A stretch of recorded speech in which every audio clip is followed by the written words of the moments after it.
제목은 진실이 문을 두드릴 때입니다. 로버트 퍼시그 작가가 쓴 선을 찾는 늑대라는 그 책에 보면요, 이런 문구가 있어요. 진실이 문을 두드리면 우리는 가버려, 나는 진실을 찾고 있어 라고 소리쳐서 쫓아낸다라는 글이 있습니다. 진실을 찾고 다니던 사람이 막상 진실이 앞에 있자 외면하고 진실을 찾아다닙니다. 왜 그럴까요? 왜 진실을 찾는데 막상 그 진실이 내 앞에 왔을 때는 그 진실을 가버리라고 하고 왜 다른 진실을 찾을까요? 내가 원하던 진실이 아니기 때문입니다. 내 입맛에 맞는 진실이 아니기 때문이죠.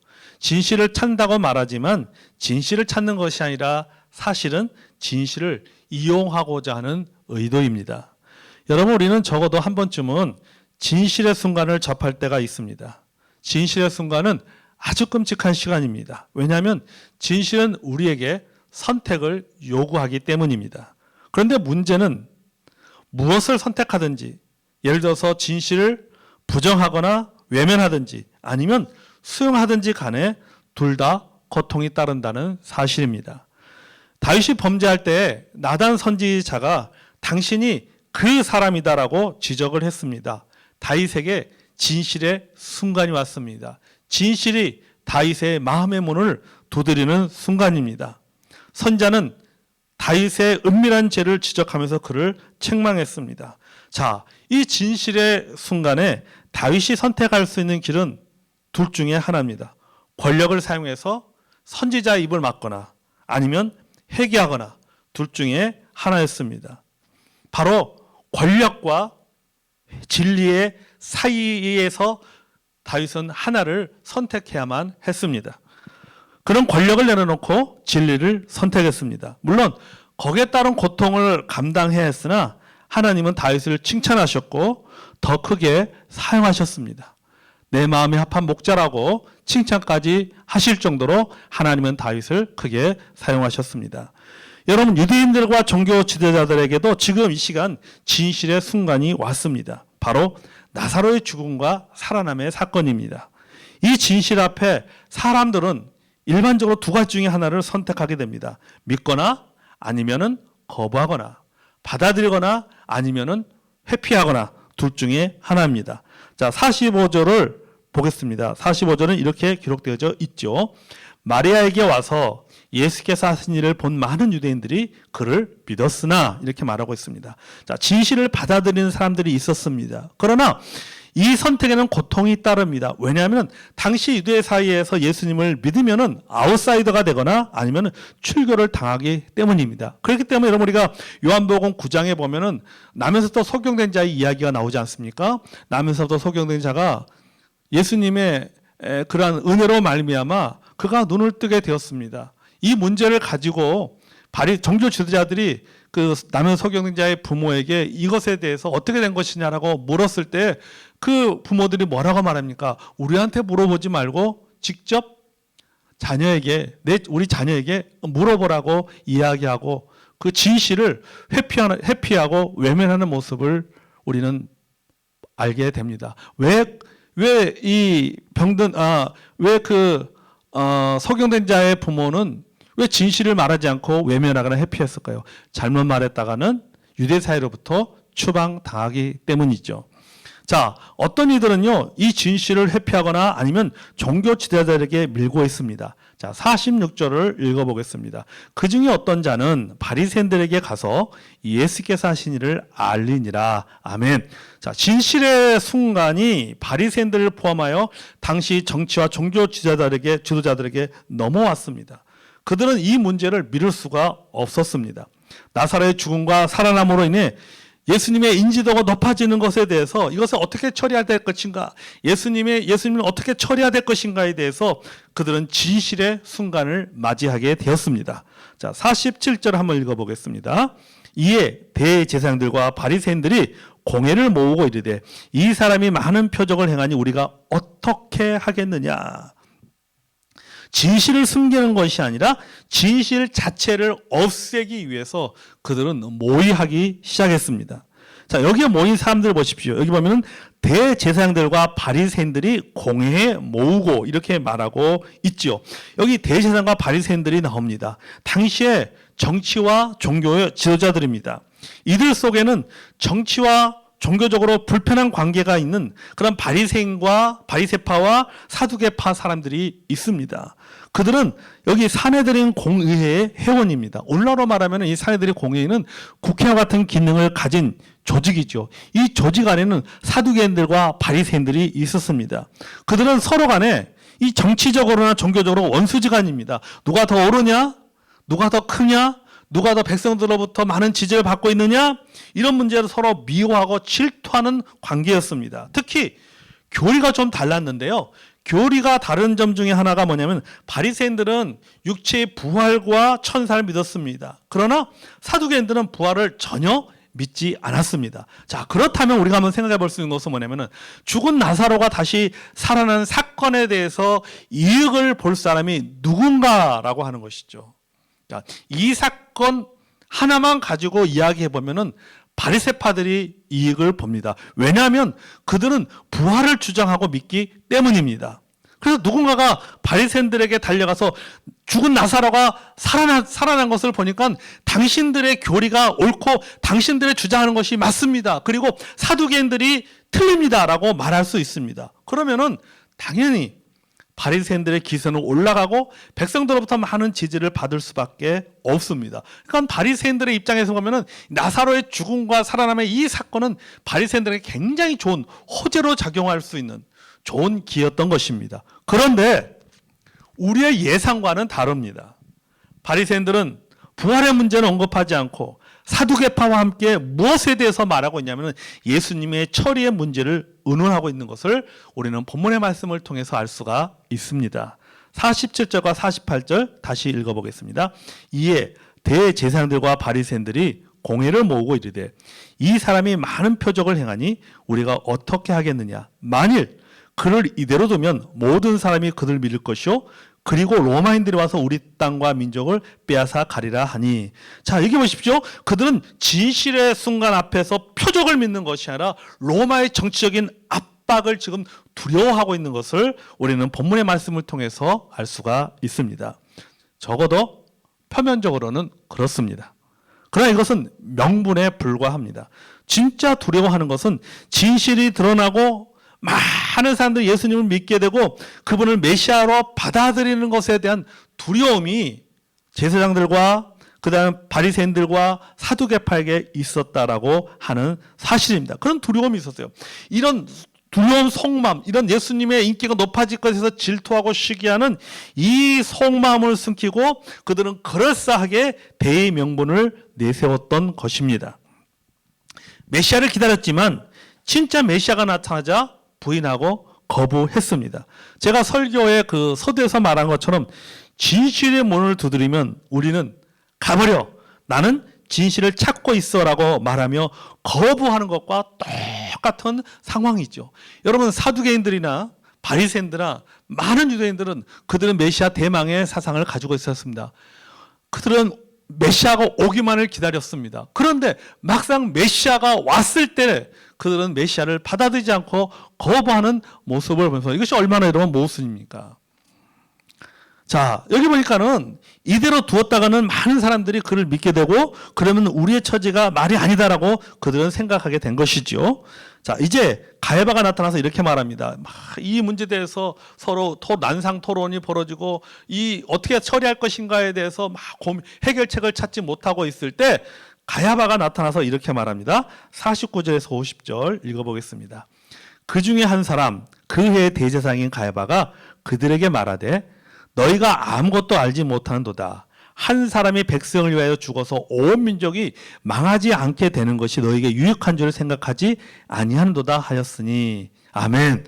너희가 아무것도 모른다. 이렇게 말하면 이 사람들아 왜 이렇게 멍청해? 왜 이렇게 간단하게 처리할 수 있는 문제를 가지고 왜 이렇게 복잡하게 생각해? 이런 말이죠. 그래서 자신이 지혜 있다라고 하는 것을 말하고 있는 것입니다. 그의 대제사장인 가야바가 말하는 그 지혜라고 하는 것은 뭐예요? 한 사람을 죽여서 민족이 무사하자면 죽이자는 거예요. 여러분, 하나님께 제사를 드리는 제사장으로서 할 수 있는 말이나 행동이 전혀 아니죠. 여러분, 우리는 여기서 인간 재성의 한 단면을 보면서 우리가 진실의 순간에 우리가 생각해야 될 우리가 두 가지 사실을 기억해야 됩니다. 첫째, 나의 숨은 동기를 종교로 포장하지 말아야 합니다.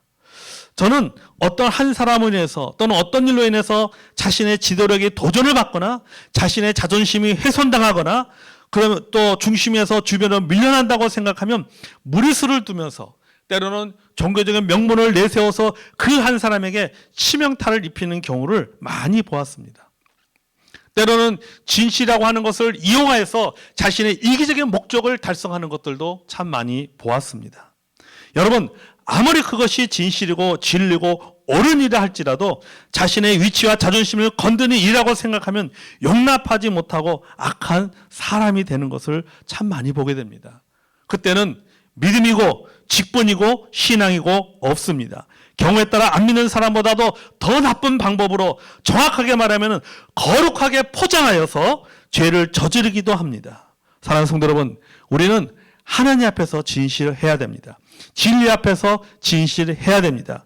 진실을 찾으면서 진실을 버린 일이 있어서도 안 되고 진실을 이용하여서 누군가에게 상처를 주거나 누군가를 무너뜨리게 만드는 그런 일이 있어서도 안 됩니다. 자, 둘째 뭐냐면요, 다수를 위해 소수가 희생해도 된다는 소위 공리주의를 버려야 합니다. 여러분, 공리주의라고 하는 것은 뭐냐면 가장 적은 수를 희생해서 가장 많은 사람에게 유익을 주겠다라고 하는 수학적 계산이 바로 공리주의입니다. 그러니까 여러분, 우리 민주주의에서 다수결의 원칙, 다수결의 원칙과도 좀 비슷하다고 말할 수가 있겠죠. 그래서 이 가야바는요, 공리주의가 옳으냐 그러냐를 알 바가 아니고 적은 희생으로 많은 이익을 보겠다는 것이죠. 여러분, 지금 이 가야바가 말하는 이 공리주의는요, 분명히 죄입니다. 왜냐하면 만약에 한 사람이 의인이면 죽을 죄인 10,000명과 바꿀 수 없기 때문인 것이죠. 여러분, 10,000명이 아니 10만 명이라도 그들이 죄인이라면 의인의 한 사람의 값과 비교가 되지 않는 것이죠. 그러니까 다시 말해서 뭐냐면요, 여러분, 수학적인 수는요, 진리가 아닙니다.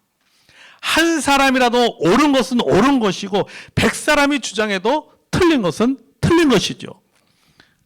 가야바가 예수님이 한 사람을 희생시켜서 나라와 민족을 평안할 수 있다면 그것이 옳은이라고 하는 것이, 여러분, 이것이 얼마나 모순입니까?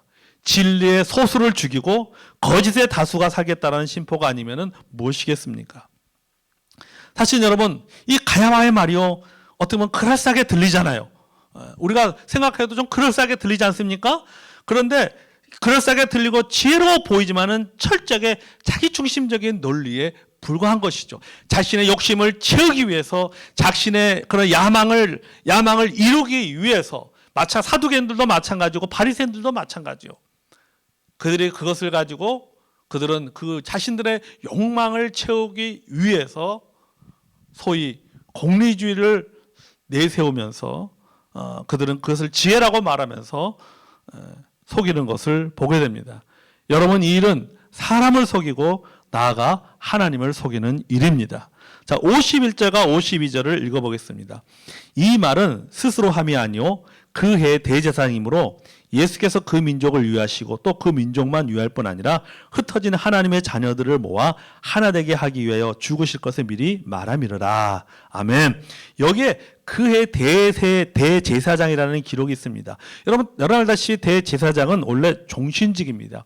구약에 의할 것 같으면 대제사장은 종신직이죠. 근데 본문에 그의 대제사장이라는 뜻은 뭐냐면은 로마의 정부가 임명한 제사장이라는 뜻이에요.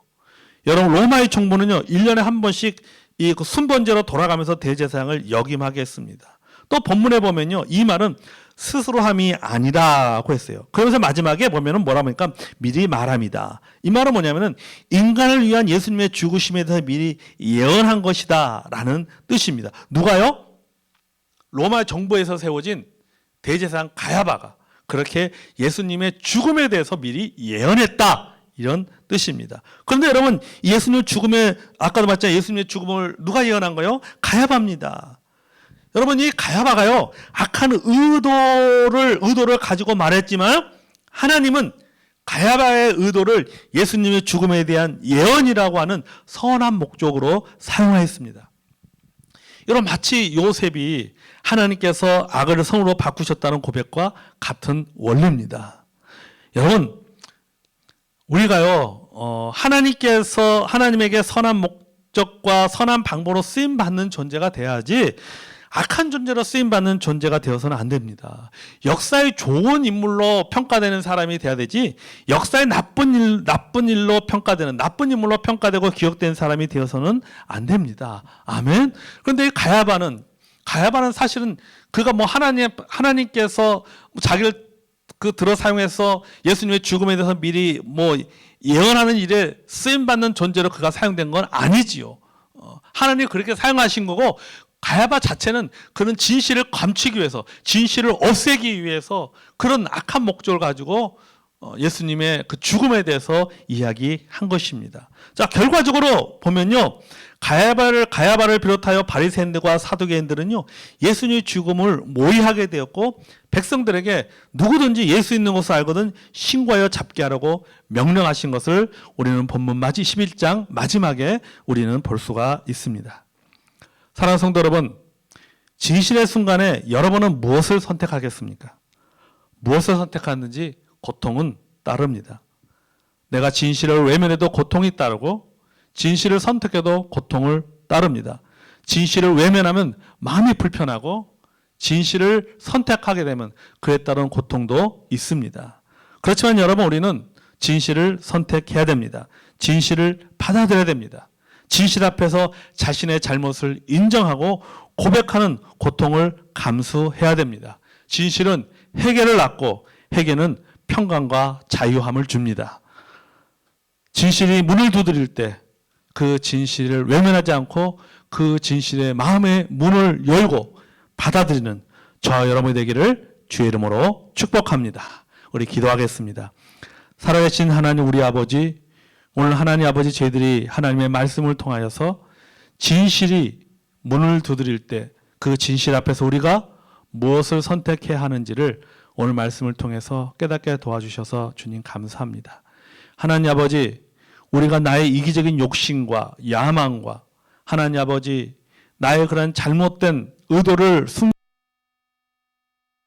종교라는 이름으로, 신앙이라는 이름으로, 또 여러 가지 선한 목적이라는 이름으로 포장하여서 아버지 하나님, 진실을 외면하고 진실을 숨기고 때로는 진실로 누군가를 영적으로 죽이는 어리석은 자가 되지 않게 하나님 도와 주시옵소서. 하나님 앞에 선한 의도로 또 선한 방법으로 쓰임받는 존재가 되는 저희들이 되게 하여 주시옵소서. 하나님 아버지, 우리는 앞으로도 살면서 수많은 진실의 순간을 맞이하게 될 텐데, 그 진실의 순간 앞에 서서 하나님이 기뻐하신 방법으로, 옳은 방법으로 선택할 줄 아는 저희들 되게 도와주시고, 무엇보다 아버지 하나님이여, 참 진실 앞에 하나님 우리의 자신의 참 잘못된 점들을 돌아보는 시간 되게 도와주시고, 회개하여 참 영적으로 하나님 아버지 참 구원의 기쁨을 누리고 자유함을 누리고 평강을 누리는 경험하는 우리 모든 성도들이 되게 하여 주시옵소서. 아버지 하나님,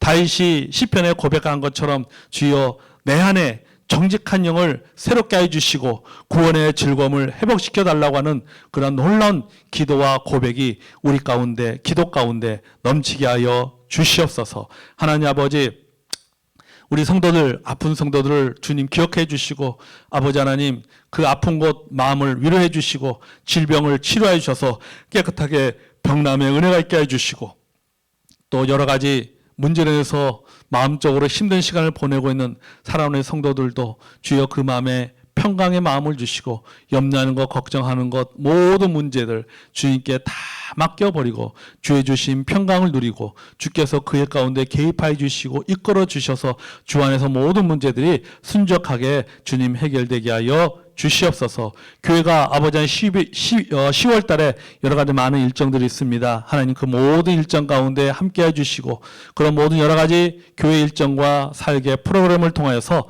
주님의 몸된 교회가 든든히 세워지고 우리 성도들의 믿음도 세워지고 하나님께 기쁨과 영광과 간증을 드러내는 그 아버지 모든 교회의 살게 프로그램과 또 10월 달의 일정이 되게 하여 주시옵소서. 이 밤에도 사랑하는 성도들 주님 안에서 편안하게 안식하는 복된 밤 되게 우리 하나님께서 축복해 주실 것을 믿으며 우리 구주 예수 그리스도의 이름으로 감사하며 축복하며 기도하옵나이다. 아멘.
구세주의 흘린 피로 죄를 씻어 주시고